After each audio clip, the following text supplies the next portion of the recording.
E há uma diferença entre carisma e caráter. E eu preciso introduzir com isso para que a gente possa entrar de forma mais profunda no texto. A palavra carisma é a habilidade de atrair pessoas em torno de si. Carisma é a habilidade de atrair pessoas em torno de si.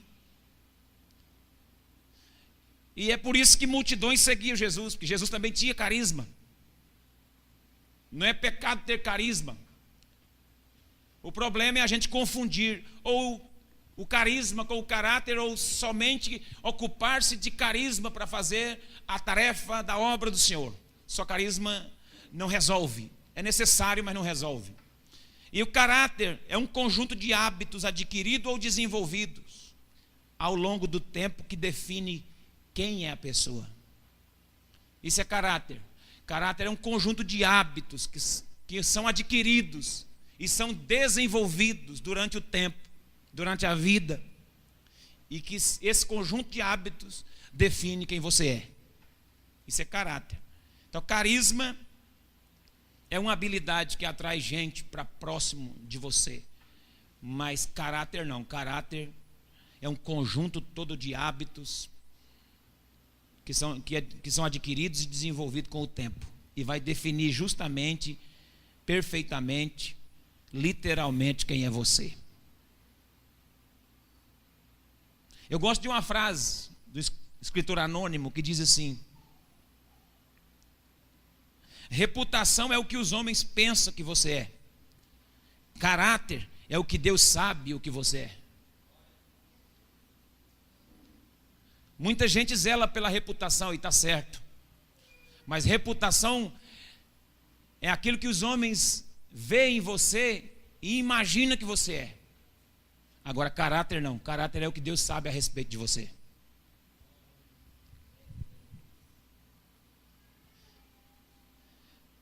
E alguém disse uma frase: minha vida deve falar mais do que minha voz. Quando a nossa vida, quando aquilo que eu prego fala mais do que aquilo que eu falo, eu estou começando a viver uma vida de caráter.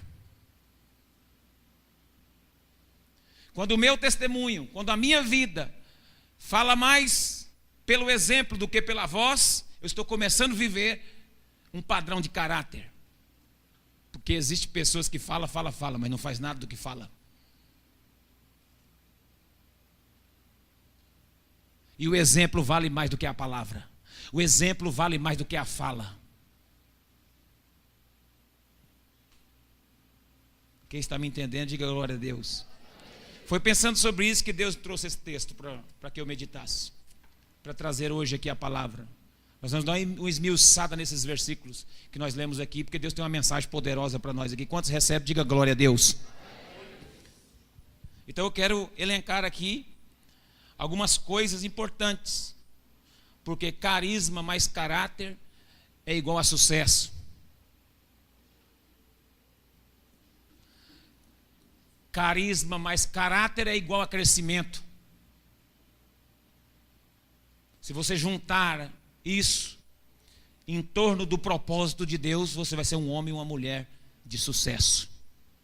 Na vida, no trabalho, na obra e no trabalho secular, como marido, como esposa. Se você juntar carisma e caráter, você vai se dar bem na vida. Tem gente que é muito carismático, mas o caráter é zero. Tem gente que se dá bem com todo mundo, é boa praça, mas o caráter é zero. Não vai longe essa pessoa. Quem está me entendendo? E Paulo então, para ensinar o seu discípulo, seu filho na fé, Timóteo era um pastor solteiro. Timóteo, filho na fé. Timóteo foi gerado nas entranhas de Paulo, nas entranhas espirituais. O apóstolo Paulo gerou o seu filho Timóteo. Ele chama Timóteo de filho. Veja o capítulo 2 comigo, se a sua Bíblia estiver aberta. No verso 1, como Paulo trata Timóteo. Ele diz: tu, pois, meu filho. Paulo tinha uma relação de pai e filho, de discipulado. Paulo tinha uma relação com o seu discípulo estreita, e ele chama ele de filho. Tu, pois, meu filho, fortifica-te na graça que há em Cristo. E o que de mim, através de muitas testemunhas ouviste, confia a homens fiéis que sejam idôneos, para também ensinarem a outros. Então Paulo está dando aqui conselhos, Paulo está dando aqui diretrizes de uma vida cristã com caráter, de uma vida cristã com hombridade. Paulo está dando aqui a ele diretrizes importantes que eu e você, como servos de Deus, como obreiros de Deus, como líderes de célula, como membros de uma igreja local, como crentes em Cristo Jesus, devemos ter. São conselhos, são princípios importantíssimos para viver uma vida de caráter, uma vida ilibada diante de Deus, diante da sociedade. E o primeiro conselho é esse, verso 3: sofre comigo as aflições. Esse é o primeiro conselho, a primeira direção de Paulo a Timóteo: participa dos meus sofrimentos. Talvez a gente gosta de receber um convite assim: participa do churrasco comigo, participa daquela festa que eu vou fazer. Agora, quando o outro nos chama para participar dos seus sofrimentos, porque para ser um bom soldado, Paulo vai usar aqui a figura do soldado, Paulo vai usar aqui a figura do atleta, e Paulo vai usar aqui a figura do lavrador, para exemplificar como deve ser a nossa vida. E ele usa a primeira figura do soldado e diz: participa comigo dos meus sofrimentos. Porque o soldado é treinado, é forjado na pressão. E todo bom soldado só fica bom se for pressionado.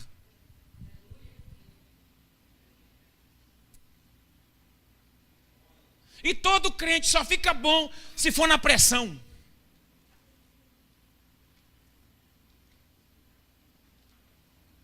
Eu vou dar uma palavra para você: Deus não gosta de crente mole. Crente que com qualquer coisinha está arregando. Crente que com qualquer coisinha está fugindo da igreja. Crente que qualquer coisinha está correndo da raia. Ai, não aguento, não posso, o diabo se manifestou. Ui, ui, ui. Não, irmão, firma o corpo. Vamos para cima. Participa comigo dos meus sofrimentos. Paulo está falando para Timóteo.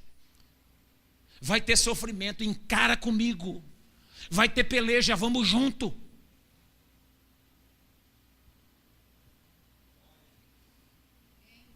Aleluia. Dá glória a Deus, porque senão participa comigo dos meus sofrimentos. E Paulo vai continuar dizendo ainda outro segredo, no verso de número 4. Paulo diz assim: nenhum soldado em serviço se embaraça com os negócios desta vida.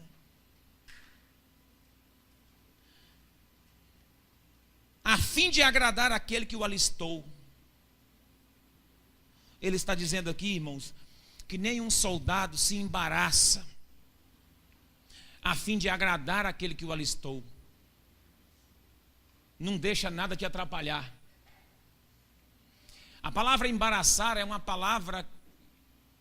a mesma palavra para engravidar. E o espanhol usa muito essa palavra embaraçar. Quando a mulher está grávida, no espanhol chama embaraçada. E justamente quando a mulher engravida, ela vai passar por um processo. Ela vinha fazendo algumas coisas e agora em diante, de agora para frente, ela vai começar a pensar em algumas outras coisas. Por quê? Porque tem uma outra pessoa ali, ela está convivendo com outro processo, vai mudar, o corpo dela vai passar por uma transformação. Ela embaraçou. Alguns exercícios, alguns serviços, daqui a pouco ela vai ser tolhida de fazer algumas coisas.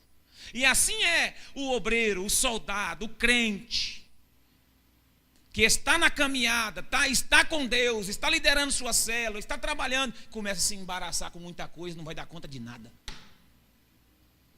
Aí ele desagrada o Senhor que o alistou. Ele desagrada o seu Senhor.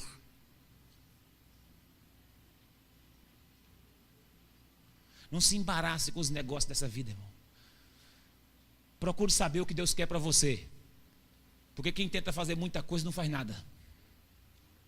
Faça uma coisa por vez. Tem gente que gosta de fazer de tudo. Eu sei fazer de tudo, eu sou 1001 utilidades. Não faz nada bem. Procura saber aquilo que Deus te chamou e o que você consegue fazer bem. Lidere sua célula. Cuide daqueles que estão lá. Tem gente que quer ganhar o mundo, mas não deu conta de ganhar e nem de cuidar da célula. Pessoas querem ganhar várias pessoas ao mesmo tempo para Jesus. Ganha um primeiro e cuida bem dele. Não se embaraça com as outras coisas. Mas o texto continua nos dando conselhos preciosos. O soldado não pode se embaraçar a fim de agradar aquele que o alistou. O verso de número 5 diz assim: igualmente o atleta não é coroado se não lutar legitimamente. E aqui tem uma lição importante. A nossa caminhada deve ser honesta, deve ser legítima. Você tem que crescer na vida, mas de forma legítima. Não é pisando nas pessoas, não é pagando ou recebendo propina. A sua caminhada, você não precisa esmagar as pessoas, fazer as pessoas de tapete, de degraus para subir na vida. Você deve ser honesto com a sua caminhada, honesto com as pessoas que estão do seu lado, com os seus pares. Nenhum atleta é coroado se não lutar legitimamente. A luta tem que ser legítima, irmão. A guerra tem que ser legítima. Não pode ser fraudulenta.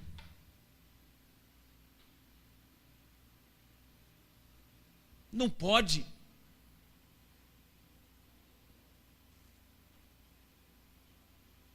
Senão, como você vai contar o resultado? Sabendo que você ganhou forjado. Sabendo que você fez uma gambiarra para ganhar. Sabendo que você fez uma manobra para chegar. Não basta chegar na frente, meu irmão. É necessário seguir honestamente. Os desonestos não recebem prêmio. Verso de número 6. O lavrador que trabalha deve ser o primeiro a participar do fruto.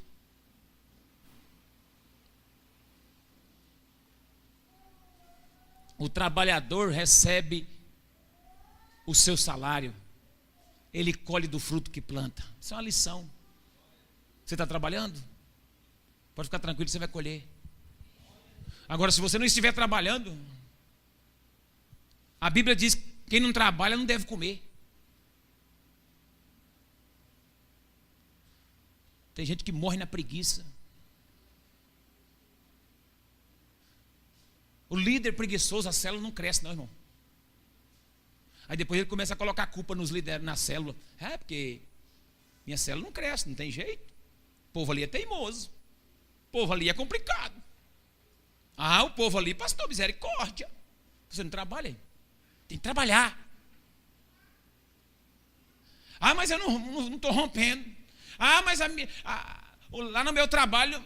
Mas o crente que atrasar um dia é uma coisa, mas nós que somos crentes aqui é um conselho para os crentes. Hein? Você que trabalha em funcionário dos outros, chega na hora certa, sai na hora certa, honra seus compromissos. Honra seus compromissos, porque aquele patrão, aquele serviço que você tem foi provisão de Deus para a sua vida. Foi Deus que abriu a porta. E outra, você só vai receber a colheita daquele trabalho se você trabalhar com honestidade. Se você trabalhar, você vai ser o primeiro a receber o fruto. Está dizendo a Bíblia, o trabalhador, o lavrador, ele tem direito de comer o fruto.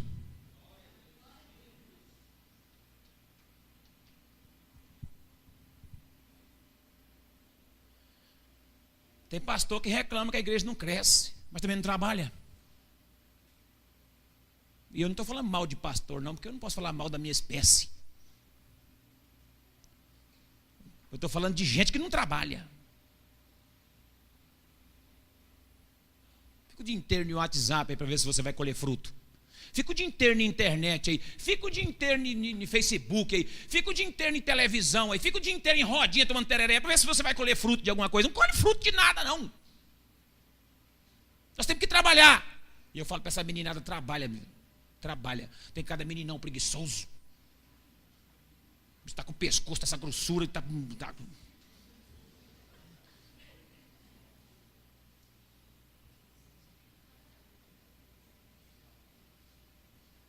E se eu conhecer o preguiçoso e a menina quiser namorar com ele, eu atrapalho o namoro.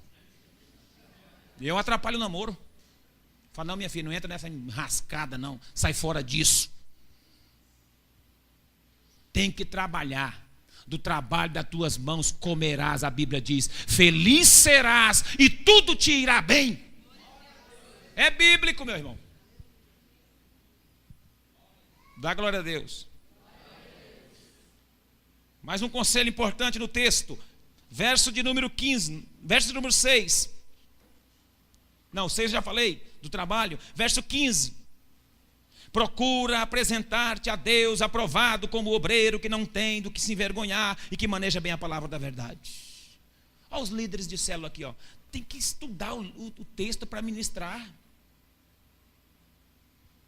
Pega a folhinha atrasada. Ai, pastor, esqueci. Ai, pastor. 10 minutos antes, não pode. Nós já entregamos na quinta. Aí passa quinta, sexta, sábado, domingo. Aí vai ter célula na segunda ou na terça. Dá tempo de estudar. A mensagem que você já ouviu no outro domingo, ela é reprisada, colocada em tópicos, mastigadinha, para você pregar na unção do Espírito Santo. Não tem como errar. Procura te apresentar como obreiro aprovado, que não tem do que se envergonhar e que maneja bem a palavra da verdade. Amém? Você não é obrigado a saber tudo, porque ninguém sabe tudo. Mas pelo menos sobre aquele assunto você tem que estar amparado. Pelo menos sobre aquele assunto você deve estar preparado. Se você não estiver preparado, tenha dúvida, chame, busque ajuda.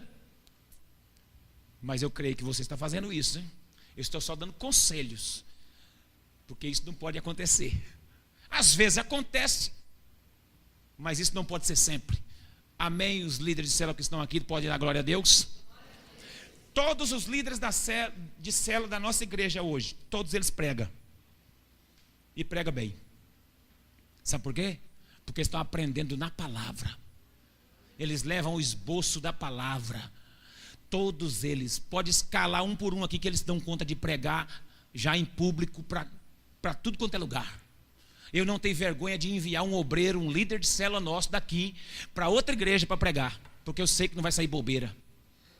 Eu tenho certeza que você vai falar lá a palavra, porque aqui nós já estamos com 5, 6 anos ensinando vocês a palavra. Nunca você chegou nesse púlpito aqui e viu nós fazendo uma bobeira, ou entregando uma palavra que não tem contexto. Não, você nunca viu inventando uma coisa que não está na Bíblia. Nunca, você nunca viu. Você sempre recebeu alimento, você sempre recebeu palavra. Procura te apresentar aprovado como um obreiro que maneja bem a palavra da verdade. Ninguém vai te envergonhar. Conhecimento ninguém rouba de você. Então se prepare, busque, conheça, leia livros, leia a palavra, busque conhecimento, porque o conhecimento é a única coisa que ninguém te rouba. Procure apresentar aprovado. Devemos nos esforçar para obter a aprovação do céu. Amém? Verso 16, mais um conselho. Evita falatórios inúteis. É forte essa palavra, tá? De Paulo para Timóteo. Evita falatórios inúteis. E aqui a lição é: não perca tempo com coisas inúteis. Não perca tempo com conversinha, irmão. Tem hora que a gente se envolve em cada falatório, né? Perde 1 hora, 2 horas de bobeira.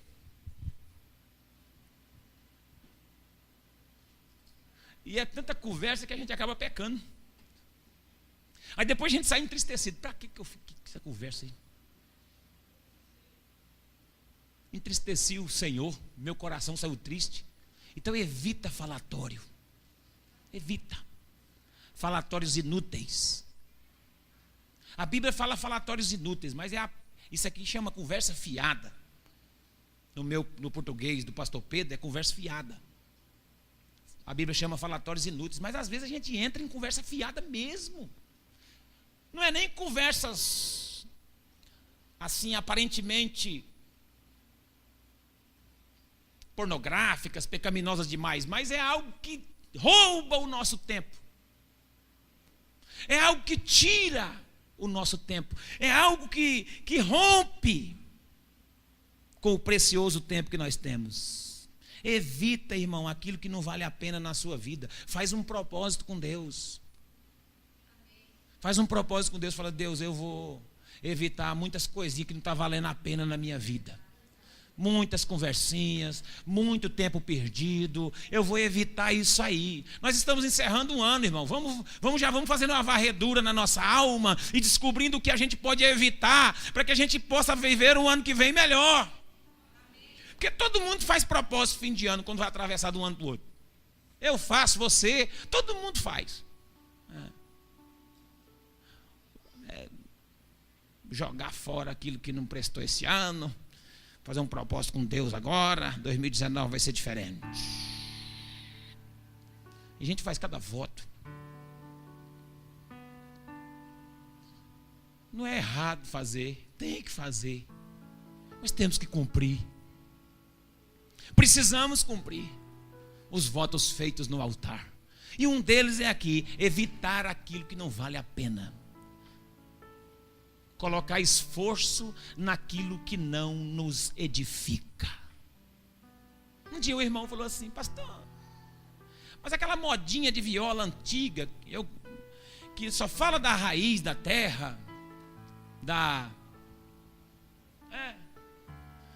fala só daquele tempo que eu morava no sertão, na roça, moda boa, coisa boa, não tem pornografia, não tem nada, é só uma modinha de viola e tal. Eu falei: irmão,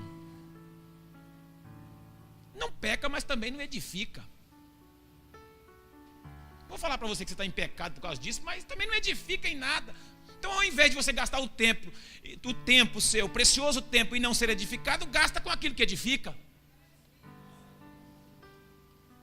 Tem muita moda de viola boa, gospel aí, joga no som e deixa tinir. Para que você fica ouvindo aquela saudosa lembrança, não sei do que fulano morreu, não sei na onde. Eu lembrei de fulano, nessa época, essas modas sertanejas demais, elas nos levam lá para o passado, né? Aquele passado. Fala, rapaz, sofrimento, depressão, opressão. Eu sei lá, eu não gosto disso, não. Esse dia o irmão estava perto de mim e falou assim: eu tive um amor. Eu falei: meu Deus do céu.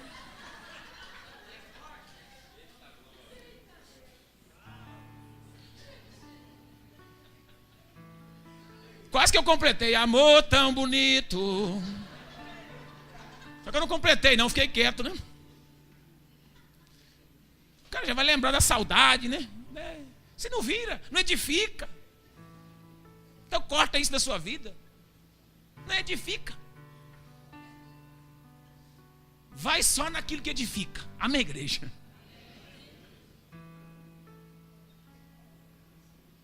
E por último, Paulo diz no verso de número 20. Olhe comigo o verso 20. Ora, numa casa não há somente vasos de ouro e de prata, mas também de madeira e de barro, uns para a honra, outros, porém, para a desonra.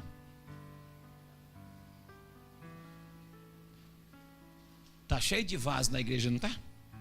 Eu sou vaso. Ao vaso. Aleluia, lá vem o vaso. Está cheio de vaso. Mas não existe só de prata, só de ouro. Existe de madeira e também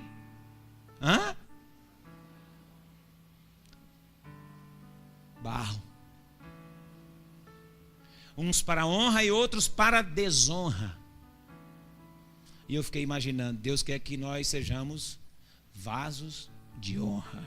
Ao verso 21, de sorte que se alguém se purificar dessas coisas, será vaso para a honra, santificado, idôneo para uso do Senhor, preparado para toda boa obra. Se purificar do quê? Dessas outras coisas que eu disse anteriormente. Então, se você se santifica disso, Paulo fecha a ideia de que seremos vasos de honra na presença, no altar da casa de Deus. E numa casa não tem só vaso de honra, tem vaso de desonra. E eu ouvi uma ilustração uma certa feita sobre o vaso de desonra. Porque o vaso, irmão, existe vaso que fica na sala, no rack, na estante. São vasos que ficam ornamentando as entradas das casas, vasos lindos. Mas existe vaso dentro da casa que fica dentro do banheiro.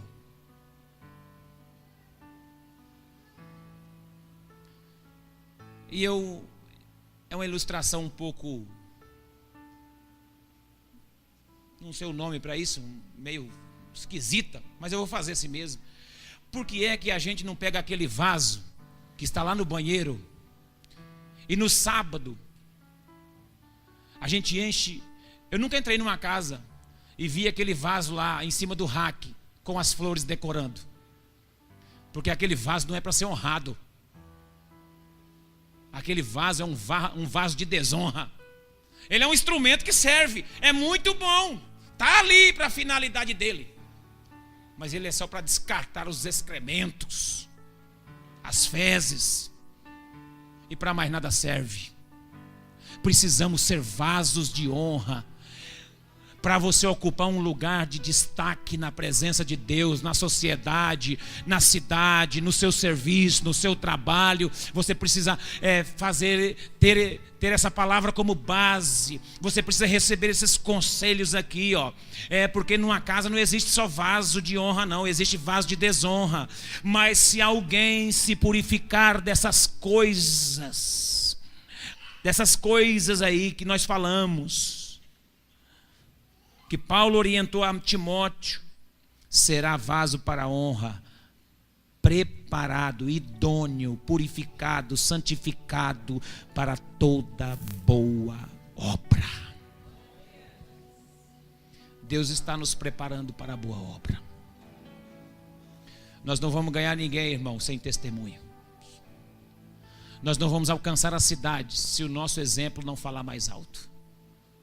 Se a pessoa olhar para você e ver que você é um cristão de fachada, você não vai alcançar ninguém para Jesus. Se alguém olhar para você e ver que a sua fé, você fala uma coisa e faz outra, você não vai alcançar ninguém. Precisamos ter carisma para atrair as pessoas, sim, mas precisamos ter algo mais importante do que o carisma. Temos que ter caráter. Se for para sofrer, nós temos que aprender a sofrer, porque Paulo chamou Timóteo para o sofrimento. Precisamos ter essa palavra no nosso coração para poder viver uma vida de honra na presença de Deus. Você é um vaso de honra.